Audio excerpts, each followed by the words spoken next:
Merry Christmas from the Fox Valley Film Critics. In this special episode, we're going to be reviewing 2 Christmas films. Stay tuned.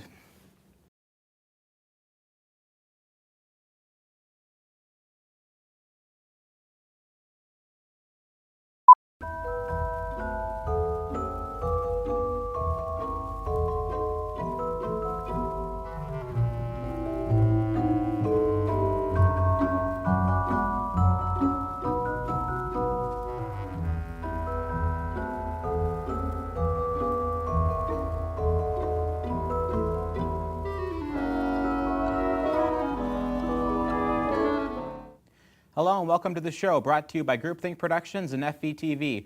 Joining us on this special holiday episode is Aron Ianchici, who's an independent filmmaker and a friend of mine. Good to have you on, man. It's been a while. Thanks for having me, man. So it's tis the season, as the posters behind us reflect. But yeah, Merry Christmas, Star Wars. those things are connected now. So we want to talk about a couple Christmas movies, and you brought yours today, and you wanted to talk about Home Alone. So. Yeah. So I actually, previous to the show, I watched Home Alone. I did it again just to kind of get familiar with it. Even though I've been watching it my entire life, it's kind of one of those movies that you watch since from when you're a kid, at least in my family. And it's kind of a movie that I really like to watch because it's so lighthearted. Like there's nothing really like crazy about it. You can watch it with your kids. You can watch it with your entire family and not expect anything, crazy to jump out at you or whatever, and still have the fun of the movie, which is basically the end. And if anyone, hasn't watched this, no spoiler alerts, but I'm pretty sure everyone has. We can kind of spoil it because I think everybody's watched this movie, but like the intruders come inside the house, and that's kind of like the whole meat of the movie. Like this kid prepares to kind of like, bat them off to like so that he's like kind of protecting the house since he's been left home alone. And I don't know, it's a really awesome movie. I think just like the whole end part of the movie, like building up to that, it's just so much fun to watch. Yeah, I've been having a lot of conversations with my friends lately about like kind of Christmas movies people tend to kind of watch when they get to that time of the year. I have a friend who watches Jingle All the Way every year for some reason. Oh, that's the one with, who's that with? Is that that's the Santa Arnold Claus Schwarzenegger. Jingle All the Way is Arnold Schwarzenegger. Oh yeah, the one with the Superman guy. Yeah, but they want the toy. Mine are, I'm a big Christmas Story, It's a Wonderful Life kind of guy. But yeah, I actually had not seen this movie in full up until you had me requested I watch it. No way. So I'm going into this from a perspective of I'm watching this for the first time. So it's really interesting. Well, that's good because the film you told me to watch, I haven't even heard of it. So yeah, we got a good Siskel and Ebert thing going on. Yeah, exactly. That's good. So I was approaching this mostly as a Chris Columbus film. So same guy who did Goonies and Gremlins, I think, and the 2 first Harry Potter films. Okay. So he is very good when it comes to working with like kid actors. He makes really family-friendly kind of films. Okay. And I was approaching it with just kind of seeing how that was going to work, because this is kind of his quintessential, like, most popular film. Mm-hmm. And from a cold critical's perspective, I thought it was pretty good. Oh, what, the whole movie in general? Yeah, we were talking earlier about how a lot of people just skipped the last 20 minutes of the film. Yeah.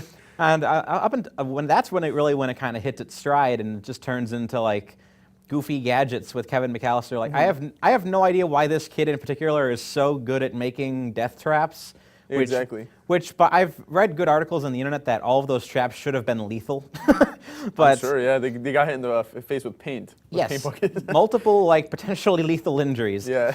But everything up until then is kind of just okay. Like there's a heartfelt side to it because especially with the mom, and you kind of do feel for Kevin McAllister because he's kind of this kid who doesn't fit in with his family like dynamic all that well, and it's a big family, and it's easy to get lost in the shuffle when you're a bit of a troublemaker, and he's the only one, and everyone eats the cheese pizza before him, unfortunately, and so he kind of wants that wish of, I want to be by myself, I want to live a life without my parents and family.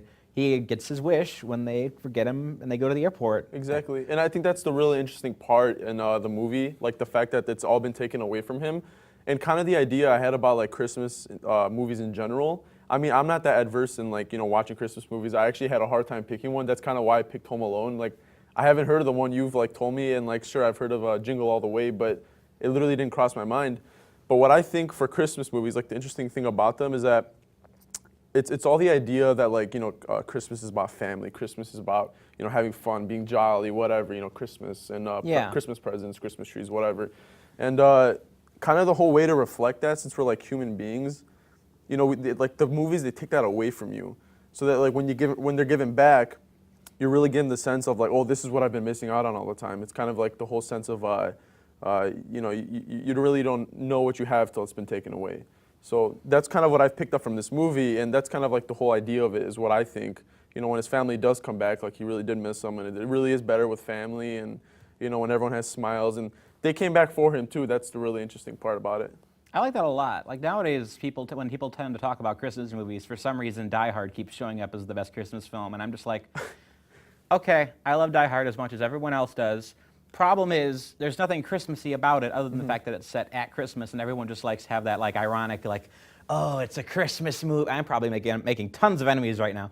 Feel free to tweet me, but it's not really a Christmas movie in the litigious sense. It's because it doesn't say anything about Christmas. It's about a guy who's trying to save people. But I like what you're saying a lot with Home Alone, is that that kind of detachment from family is kind of what the film is reflecting on for its kind of theme of Christmas.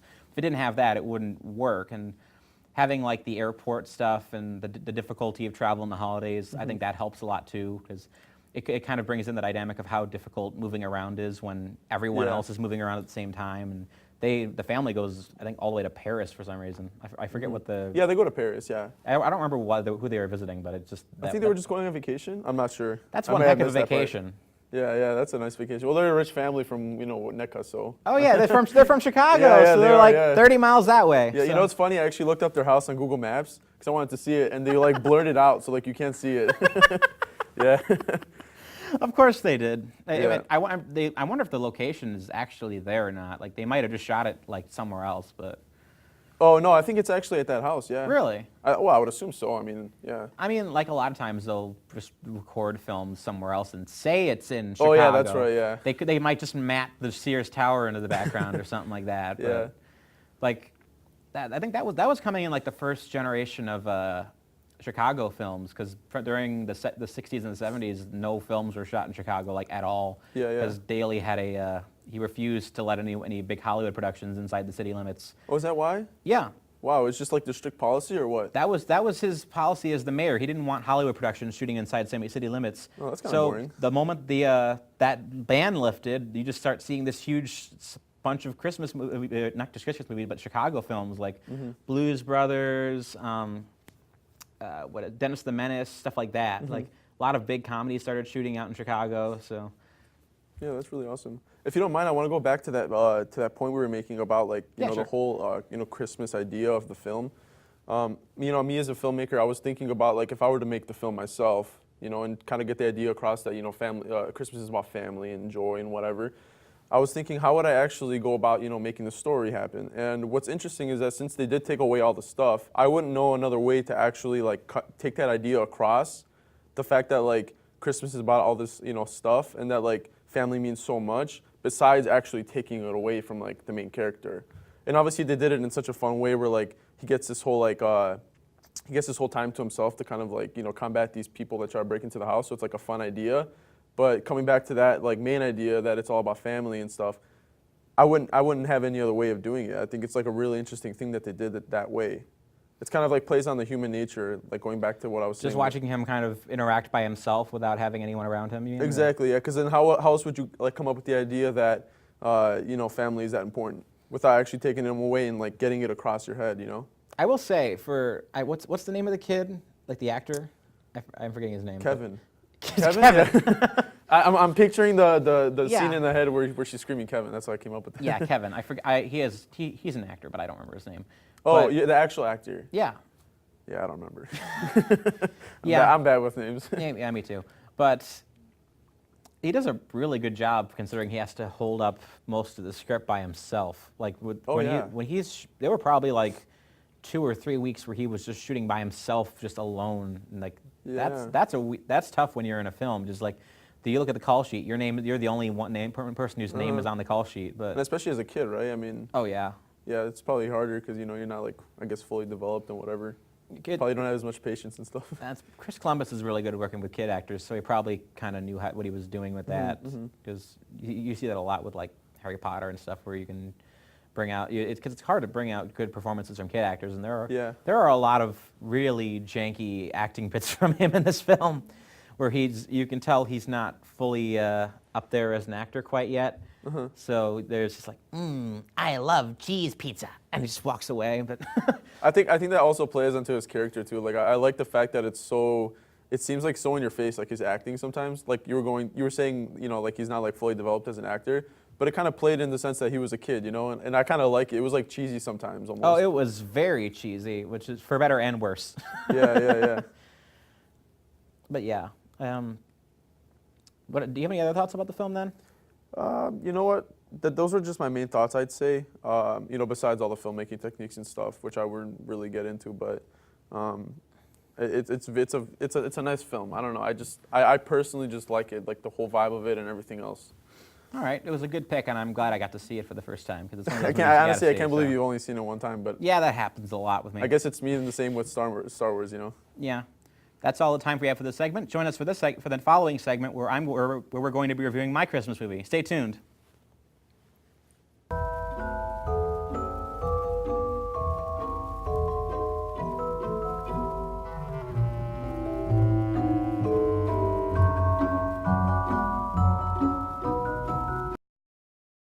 Does this help at all? Anything helps, ma'am. Just try to get some sleep now. I can't sleep. Yeah, me neither.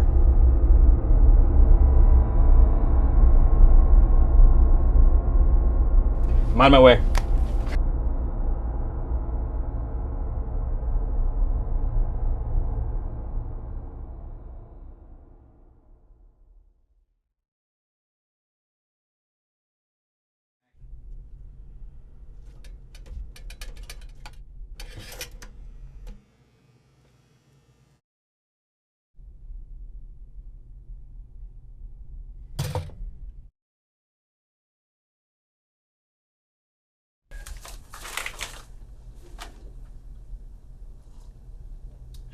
Good coffee, huh? Oh my God!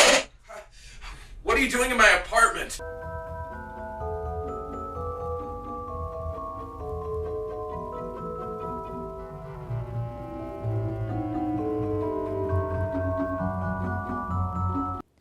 Hello, welcome back to the show. So, for this segment, I wanted to go with the 1938 version of A Christmas Carol, which I had not seen up until now, but I know a lot about the story of Christmas Carol, and I'd heard this is one of the best versions of it.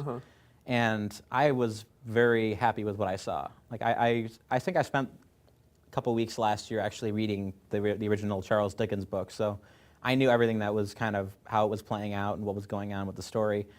But what did you think, having not either? I don't know if you've read the book or. No, I haven't. I actually don't read books at all. I'm very bad at reading. But I've actually heard of the movie before, in a sense. I've heard of the name Scrooge. So when it was actually when it came out into the film, I was like, oh, I've heard of this somewhere, But a little backstory on me is I hate black and white films. Like I don't know why. I'm kind of like I don't know why I shouldn't be this way as a filmmaker, but like I'm really close-minded to black and white films. Like I won't watch them, and it was actually really hard for me to do that. You need to work on that, man. You need to work on that. No, there are a lot of great films out there. Don't get me wrong, but I just don't I can't find the priority to do that. Anyway, I did go ahead and watch the film, and as hard as it was, and it was a good film. There were some really interesting filmmaking techniques in there, of course, because it was an earlier movie. But besides that, I also think that it kind of had some similarities with Home Alone, in the sense of how they showed you what was missing, and showed you how it could be better. The theme for Christmas, and overall it was a nice film. I don't know. It's just not my really It's not really my cup of tea, I guess. Sure. In terms of the filmmaking, it definitely has that 1930s look to it. Like I've been revisiting some of the Universal monster movies lately, and you see there's a very kind of I guess stagey is the right word for it, but there's a very specific look to a lot of these old studio films, where they would shoot them. They were 70, 80-minute movies. They're not long. It wasn't a long. No, film it wasn't at a all. long movie at all. they would shoot these like 70, 80-minute films in their studios, and it would be, the aspect ratio was like in full screen because they didn't do widescreen primarily at the time. And that's a little off-putting when you're watching it. It's like, oh, it's like a box, it's not a rectangle. But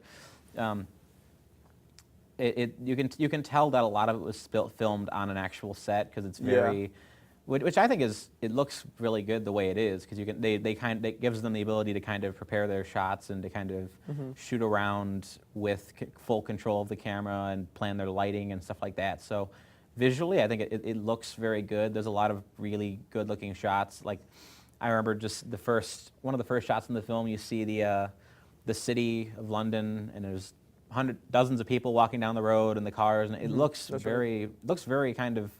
It looks kind of cramped, but it's at the same time there's a lot of movement and a lot of stuff that's going on in it, so it's not unengaging, it's not uninteresting to look at visually.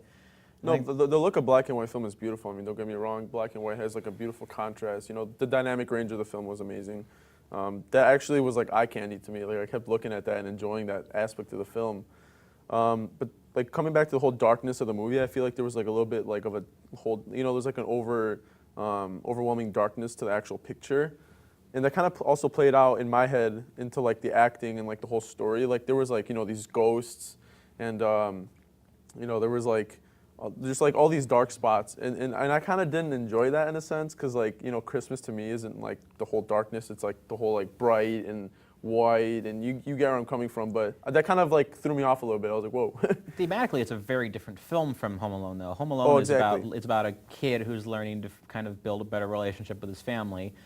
Christmas Carol is a very dark story about a guy who's essentially hellbound, who's making all the wrong decisions in his life, not because he's necessarily like unwilling to give people, like because he says early in the film, it's like I give to charity, I pay my taxes, I run a business. I'm by most standards he is a good man, but he's also a cruel kind of person who doesn't know how to be charitable and to connect with people and to actually to reach out to people and be a good person. And that's kind of reflected. One of the most important characters you meet is you meet his business partner, and he's essentially trapped in purgatory and completely bound with chains.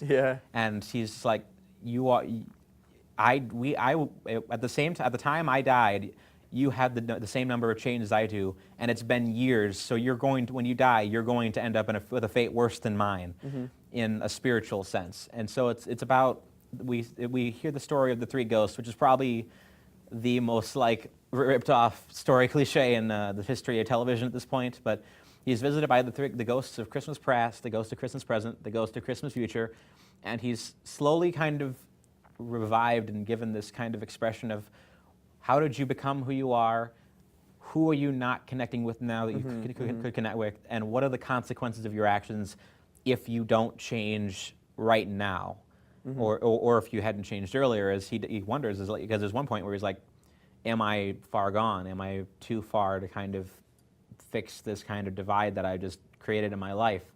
And so it's a much darker kind of tale where it's kind of getting to the core of this very, I don't know if it's a case, I would consider Scrooge a complicated character, but it's certainly a very dark character. Exactly. And I think that's kind of what attracted me to the film, is that it's a Christmas story. It has the same kind of idea of you need to reach out and connect to people, but it's done so in a much darker way. It really is, yeah. That's crazy. I don't know if it's because I watched the film at like 7 a.m. It's the only time I actually found time to actually watch the film. But when I was watching it, like the guy with the chains came up with all the clanking and stuff, and I was like, what is going on? I'm like, did I miss something or whatever? And then it was just like, there's a ghost in the room, all this clinking, and then that's kind of when the whole film started to kind of make sense to me. I was like, oh, okay, like he's trying to learn a lesson here and trying to not become such a dark person that he is. You really got the sense of that, obviously, when he was introduced. I mean, like he came walking into the room, he's already had like a grunge about something, and I mean, right off the bat, you could tell who the bad guy was in a sense, Yeah, well, I don't know who the bad guy of the film would be. He's kind of his own bad guy. He's kind of the antagonist he has to kind of work his way out of the situation. But this is like, I'm glad I went with this version of the film because How many different versions are there? There are like a dozen. Oh, wow. I think there's an earlier version from the early 30s. I think there's a 50s version in color. There's a Bill Murray version. Well, why did they redo it so many times? Just It's different people. It's with a different public visions? domain Charles Dickens story, so you can do it as many Okay. times as you want. Oh wow. Okay. And and there's a bad Tom Hanks version from the same people that made Polar Express. There's a lot of different interpretations of the story.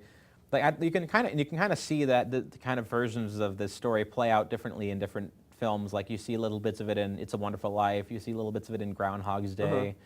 Like it's a very out there story, and but it gets to something that's very powerful about Christmas and about That's right. Yeah. how you personally live your life in a way that's honorable beyond just living for yourself. Yeah, that's right. Going back to the whole stage thing, I don't know where I read this, or if you told me, I forgot, but people were saying that, like, back in that day, staging and, like, like acting on stage was sort of like kind of a thing with like film, and that's kind of how they were doing everything. Like they were pretty much like acting as if they were in like type of a stage play. And it goes like even beyond that, like with the filmmaking, like you could tell it was such a like early time in film.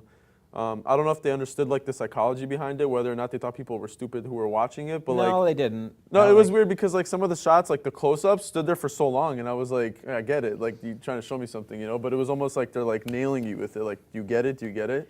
I think that's just a difference in the way films were shot back then, because the audiences were a little more patient in the films back then, so you could do a little bit longer takes and longer play things out a little bit differently than you would now, where nowadays you kind of have to be a little more jumpy and a little more quick on the trigger to switch up the shot composition.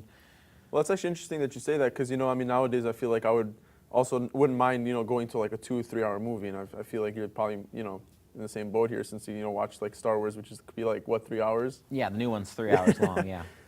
Yeah, so I mean that's pretty crazy, but I don't know, it just kind of like stuck out to me. Like when I saw, I was kind of taken back by those like cuts. I was just like, wow, they're so long. They're a little more deliberate. Plus, this was the 30s, so this was right at the beginning of the sound film era of film. So you had just gone from the silent era, where you didn't have to attach a microphone to your camera, so you could basically do whatever you wanted with it. And there were a lot of directors who had come up with some really innovative ways to swing the camera around. Like there's a shot I was shown back in college when they showed us The Passion of Joan of Arc, where they had like a camera on like a trestle, and they spun it around as a bunch of people were running through like under a bridge, and it has this really weird mesmerizing effect to it. And they could do all these like really crazy spinning camera shots and stuff because they didn't have to lock it down. But then suddenly you had to put a microphone attached to it, and you had to lock the camera down. And so suddenly film had to kind of reconsider how it was approaching blocking and visual composition, because now everything had to be locked down very specifically in a way that you could keep the camera and the microphone basically in the same place. So you see a lot with the early 30s sound films like this, and the Universal monster films, a lot of early gangster films, like anything from the 30s, is that they're very, very stagey. Like they're very Exactly, yeah. for good and ill, because it has that kind of recording a play look to it, where there's a wide shot, and they'll occasionally cut in and out on like with close-ups. But for the most part, they would just have one camera shot moving around on a dolly, and it would just kind of follow the whole scene. And partially because it was a little more inexpensive to just have one shot, one master that was that long. Yeah. Plus, they could rely on the actors to be a little bit more. They could do the longer takes, because a lot of them were coming from the theater community. I think they did a good job, though. I mean, I actually didn't really fully notice that unless I like really paid attention. Like with the whole scene and everything, they really did a great job on it. Sure. Nowadays, the way you would do it completely differently, where most of the composition would be taking place medium to close up, and you'd have a lot of shots. If you did this kind of film nowadays, it would look completely different, because nowadays they know how to detach the camera from the sound enough that you just put the camera on some guy's shoulder, get the sound guy, we'll have him walk behind the camera guy. Exactly, yeah. And it's so much simpler now, where you can get all these complicated angles where the camera is swooping in and zooming out, and the camera, and everything looks just like a J.J. Abrams movie, and there's camera flares everywhere, and it has the effect of making something a little more visually dynamic, but it robs it of some possible lighting options and stuff like that you can get when you do have these longer takes and when you have the lock down the camera and think about what am I going to get out of this one shot. Yeah, and you know what? I actually kind of, you know, in a sense, missed that. I can't really say I've experienced that type of like, you know, not having like a digital camera, but when I did start off with film, you know, I didn't have what I have now, and it's like I was sort of trying to work in a way where I was being more creative. But now that I have something where I can like swing around and do whatever with, I almost kind of don't think of that stuff anymore, you know?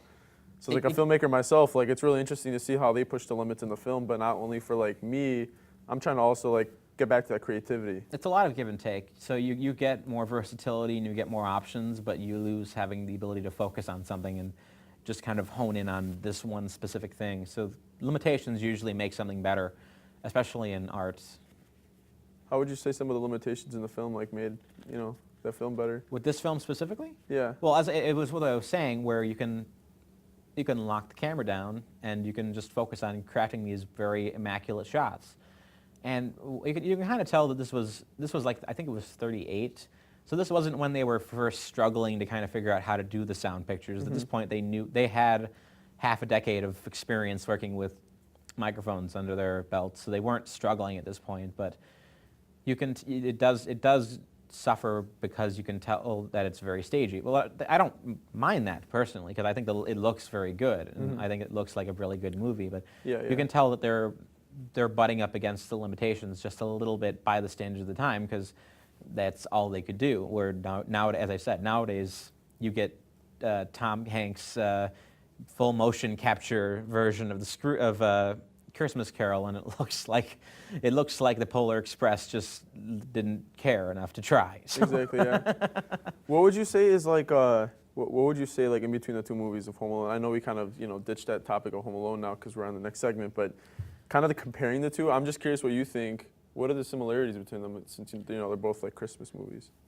They both definitely approach kind of how internally a person approaches people, I guess.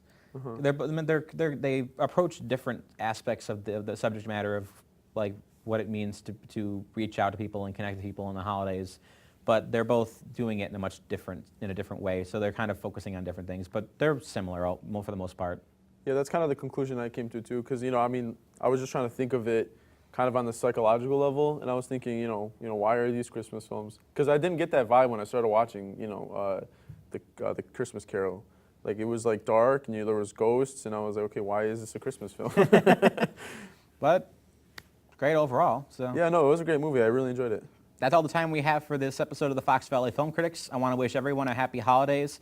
You can follow me on Twitter at InASocialCritI if you want to make complaints to me about Die Hard. You can find more of my reviews at the InASocialCritic.tumblr.com, and you can find past recordings of the show on the Groupthink Productions YouTube page. I'm Tyler with the Fox Valley Film Critics. Have a happy holidays and a happy new year.